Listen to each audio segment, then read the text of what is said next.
Platchums! It's time to do the 6-controller salute to the PS3 store, the Vita store, and the PSP store. Because if rumours are to be believed, which they never really should be on the internet, the stores are going to be closed in the next couple of months by Sony. So all those classic PS3 games, Vita games, and PSP games may be lost to the sands of time, or hidden in a digital vault at Sony's studios, or wherever they put digital junk. I don't know. So Dan, you and I have. Hey, how's it going? Great. We're back. Woohoo! Yeah, we've been pretty slow to record. You know. But here we are. We're back. We're back and better than ever. So, this news, or I'm gonna just label it a rumor. I feel like it's the best way to treat these things until it's confirmed by multiple sources.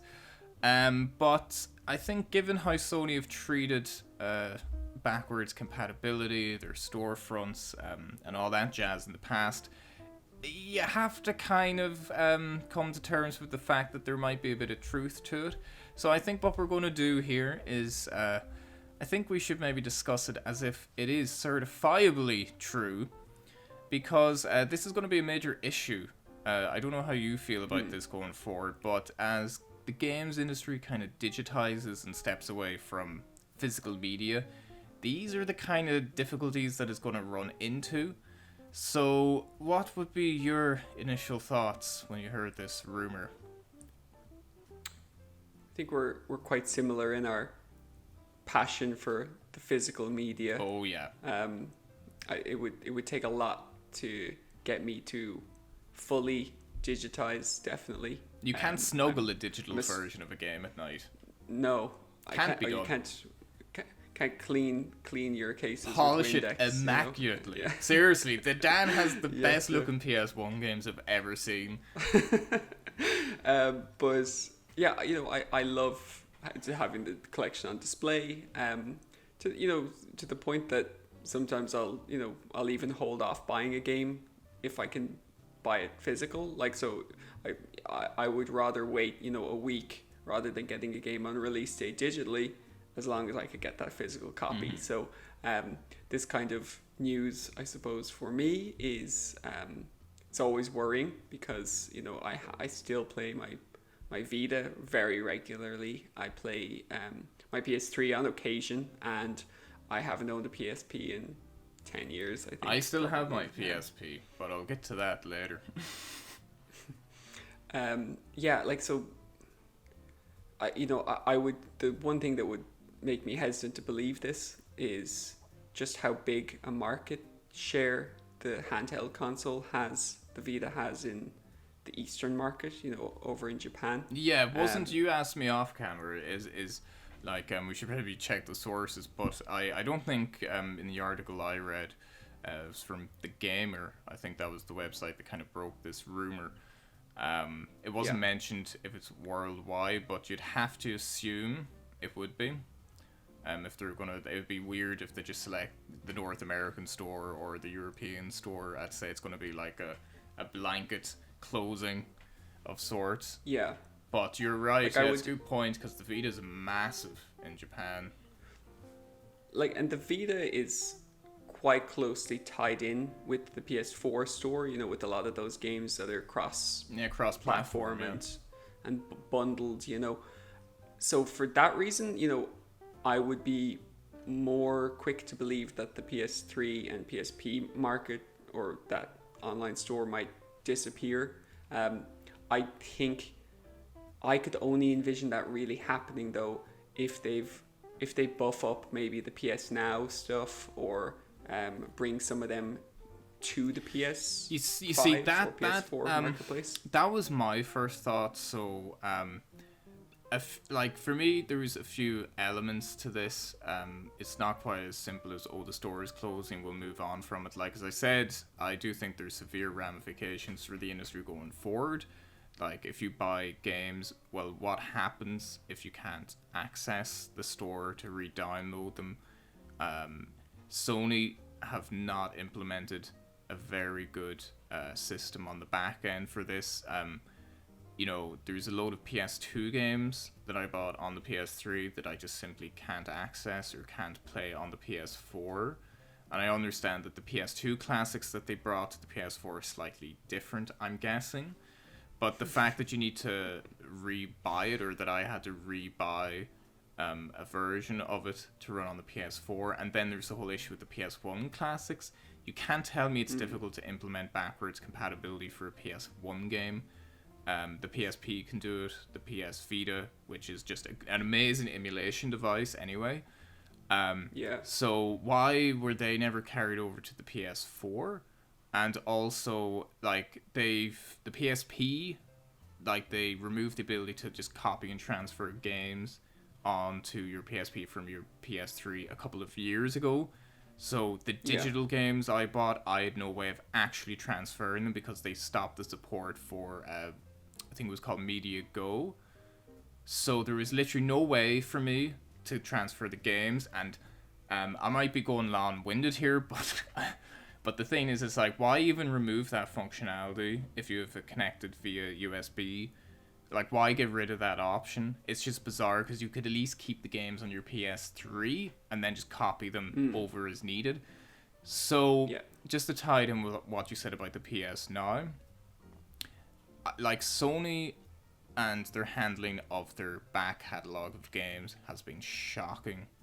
Like, it's one thing, and I'm a massive Sony fan, but that is a severe weakness, especially contrasted with Microsoft and the way they're handling it. There seems to be a beautiful element of continuity. There's some kind of reverence for the games that made the Xbox what it is today, like, Halo, Gears of War, and they even went the extra step where you could, like, put in the physical disc. But there's a great continuity, and to be honest, I feel like, whatever about PS1, PS2 games, I get it, they're old, they're dated, but I think, like, the PS3 is when I feel like games will start to be somewhat timeless, where it won't be such a leap to go back to them. So I don't see why they would close off that system completely, because it still is trophy support, it is all, 720p, like, it's not like telling, your younger cousin, back in my day, these games, some of them still look amazing, even the original BioShock still looks fantastic. So, the fact that they would close that off, because that's just money for them, like, it makes sense to have, like, almost like Netflix, to have a huge catalogue of games for people to jump in and out of, and that's why I think that they're purposefully tanking this, because at the back end, it's such a mess that I feel like they're going to quietly cut off that store and try to entice more and more people to subscribe to PlayStation Now. And that's something I don't agree with, because you bought a digital version, say like the PS1 games and some of the PS2 games, and then PS2 games like on the PS3, the rematch. It's literally a mess. So I wouldn't be surprised if they're purposely just streamlining it and trying to get more money towards PlayStation Now. But then the last thing is, well, what is the context for the people who have bought digital versions a few years ago? Do they need to pay for PlayStation Now to access 6, 7, 20 games they already own digitally? Why would you need to pay a monthly subscription for that? Should there not be keys, or should not be noted on your PSN that you've already purchased this game and you can access it through PlayStation Now for free without subscribing, or that will always be there? Like, there needs to be some kind of proper system for this, because the digital junkage and the amount of money people are pumping into digital games these days, it can't be possible every 10-15 years they get cut completely, because then you come into games preservation and all that jazz. I'm ranting, but I feel like there's a lot of consequences if this would be true. Yeah. You've pretty much vocalized my innate fear of going completely digital, because I do fear that one day it is just a flick of a switch, and unfortunately your catalog is maybe restricted in some way. It's pressing the button, but I suppose we don't know what the proposed changes might be, or what they might implement. Like, they're sitting on, probably thousands of fantastic PS3, PSP, and PS Vita games that they will try to utilize some way. However, then there is the whole element of licensing, and I suppose you've got two sides of the coin. You've got the technical limitations, and of course porting things from the PS3 has always been notoriously difficult because of the cell processors, man. Yeah, it wasn't the same. It wasn't the same for Xbox because they just had that perfect Intel, Microsoft x86 or whatever. They kept it fairly consistent. Stuff. Very consistent, yeah. And now, of course, PlayStation 5 is similar in that respect, same as PS4 was. So it's much easier to get games and parity between the consoles, which is why we have that pretty fantastic backwards compatibility on the PS5 with PS4 games. Just, I think actually that's a shining example of what a new console should do. You just put in the disc and it plays them even better than the PS4 version. Which is what I think maybe ideally Sony would have liked to have happened, but just with the architecture change there, that was probably a little bit more difficult. But then you've also got the kind of the legal side of things where because of licensing issues, things like those PS2 games that you mentioned, I know it is a bit crazy, but maybe because one of them was, the standard PS2 classic, and then one of them is like a HD remaster or whatever, or even if it's like effectively the same game, there's probably different licensing issues there with the developers and the publishers, and the publishers are going to be looking out for what's in their interest, and they're going to demand that Sony resells this as a brand new game, for example. It might be part of the contract. So there's a lot of things at play, I think, there that might make it a little bit more complicated than just... Yeah, and I feel like there is no thinking in how they're actually going to implement the PS2 onto PS4, or even on the PS3. It showed that it could emulate PS2 games because you could buy, there is a decent enough catalog.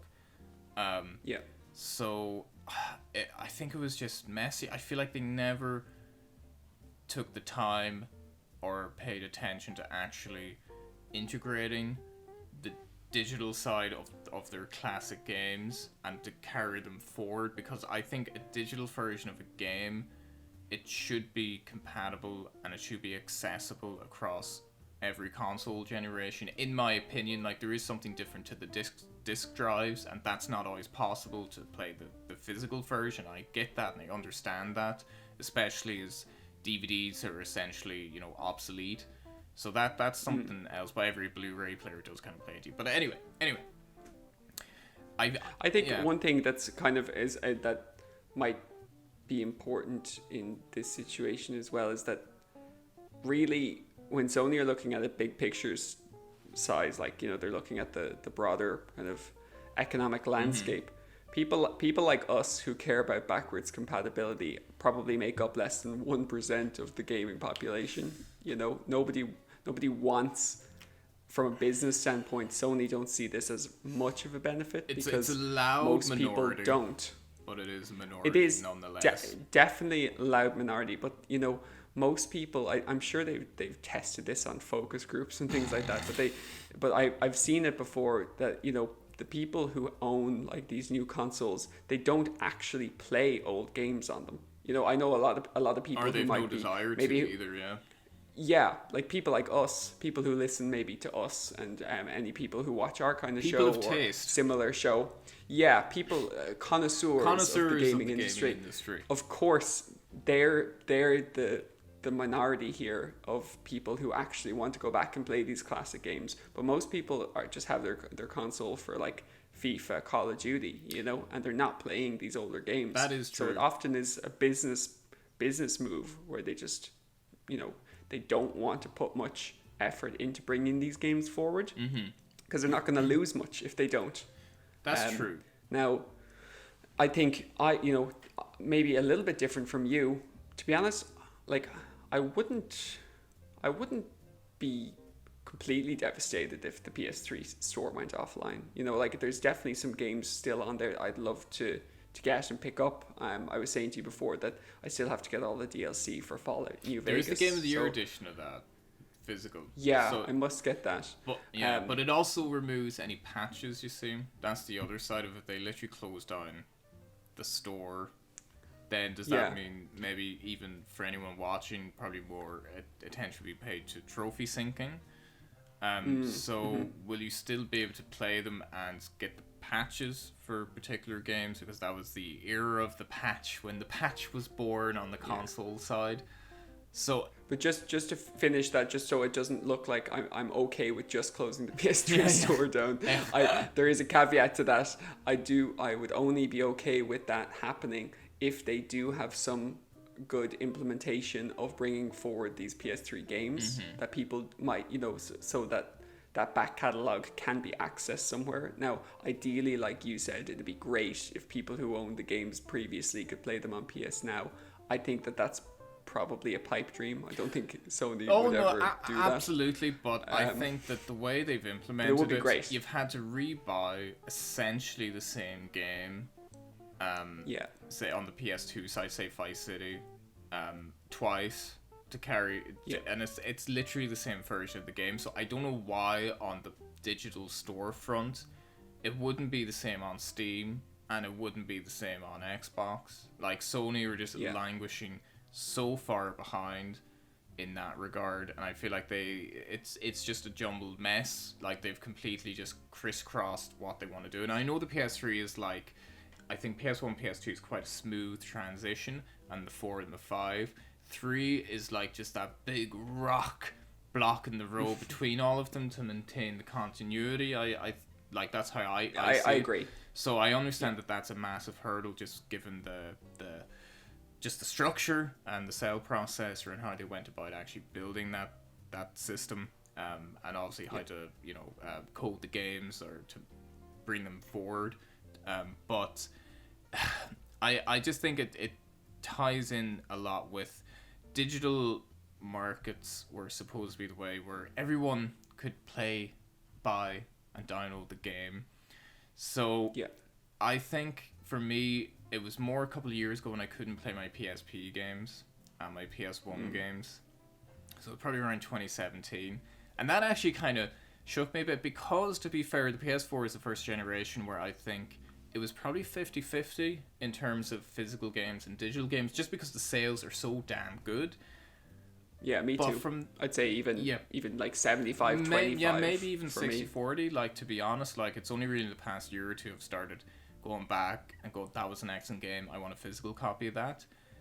But it was after that I actually kind of started going, oh shit, like, I can't access them, and that's like maybe 150-200 euro of games, like, and I'm like, So like, I've started kind of going back, and I've got a list of games I want to buy a physical copy for. I'm never going to have a massive collection. I don't want to have like a huge room, although that would be awesome, like some kind of man cave. But I definitely want to have at least all my favorite games, or games that I have a personal connection to. I want to have a physical copy of them, and that's what instigated that. So I started kind of collecting. I've got a few PS2 games this year, and I'm kind of moving on to PS3. Say like an Ever Mass Effect. I own Mass Effect 1 and 2 digitally on the PS3 side. So I'm just like, shit, I want a physical copy of that, like the originals, and Portal 2. So it's like, it's going to drive up, because there's only so many physical copies. So it means that anyone who wants to play these games, and games like Portal 2, like, I still think they're timeless, like, they're fantastic. It's going to drive up the prices of those physical games to insane degrees, and it's going to make, I guess, people who want to explore gaming's history, or to maybe play some of those classic games, because there are dozens of people out there like that are like, I want to try see what the SNES was all about. It's going to make it very difficult. That's exactly the reason as well, though, that, you know, the shift even on the PS3 era to, say, online focus, like things like you mentioned patches and, you know, tacked on multiplayer DLC and things like that, and all that, DLC, even that makes the physical market, that affects the physical market so much. So now there's some games you could buy for the PS3 now, and they're pretty much completely unplayable on the PS3 if you're offline, you know. So unfortunately, even the physical market isn't completely safe. Now I think they seem to have rolled back on that. There was like a real big push there in the kind of, you know, early 2000s, the early 2010s, where they tacked on like a license key for every game. You know, EA did that with a lot of games where they made, you know, you had to have that code or you couldn't resell it and stuff, but they eased off that. But there was a period of time there that a lot of those games would have those features and features locked out via online and things like that. And like, so yeah, and as you said, like that kind of ties in with like the pre-owned market is on its deathbed. You know, place like GameStop or, I mean, GameStop's not doing too well. It's had a good month or two, but I think that's papering over the cracks of a dam that's been fit to burst for quite some time. Yeah. So whatever about GameStop, I think it's safe to say, just objectively, there's definitely far fewer physical game stores around than there used to be 10 years ago. So it's kind of like the market's just being squeezed out. And I think it would just be a shame. But I'm going to make a point of getting mine. You know, I'm going to try to get that list of games. It's kind of like, I know it's like a hit list I have just like pinned on my wall. It's like, I need to get these. But yeah, so any kind of closing thoughts? Would you be sad? My synopsis would be, you know, I would love for that to be always there so that I could load up my PS3 and download things, but realistically I'm not going to do that. You know, I have my PS3 close by and I haven't downloaded anything on it in, I suppose, since probably 2014. So I see it a bit as an inevitability that eventually the store will close down. I would just really like there to be some accessibility there where we can access those games digitally. So I'd love to see like an expansion of PS Now. Maybe call it like PlayStation Legacy or something like that. Like even like I think at the minute, like say the PS3 or 4 to the PS5 generation was so smooth that it gives me hope that maybe Sony are getting on the kind of same level as Steam and Microsoft, in that they are going to maybe in the future your PS account will be akin to your Steam account, for example, and that would be great. You know, I would love that because Steam obviously does it so well. You know, I have games from, you know, I don't know, you know, 13 years old. Yeah. That are still sitting there, you know, ready to play on my PC. So that functionality is fantastic, and it would be great if Sony carries that forward, and at least maybe the market and the landscape of the gaming world might dictate that is a necessity, because people aren't going to be happy rebuying games every generation too much. Every generation. I don't know. I say that, and I've bought a few. I have Skyrim. I have The Last of Us. You're fueling this shit, man. You're fueling it. So look, yeah, you know, as consumers, we do vote with our wallets, but unfortunately, we're pretty dumb. Yeah. Most of the time. Yeah. No, I think the greatest shame would be the Vita. I mean, the PSP stores, like, it's sad, but if they maybe carry it over and have some, maybe as soon as they close the store, any game that's exclusive to that generation should just be brought over to PlayStation Now. Maybe that, and again, call it Legacy or Heritage or whatever the hell. They always have a buzzword for these things. Carried over there. But I think it would be the greatest shame for the Vita, because it literally lives and dies by its digital storefront. And it would be a huge surprise. And I just feel like I've never seen a company develop such a brilliant handheld and just seemingly do everything in their power to make it fail. Yeah. Like, beautiful piece of hardware. I don't think it was ever going to work here in the West, at least.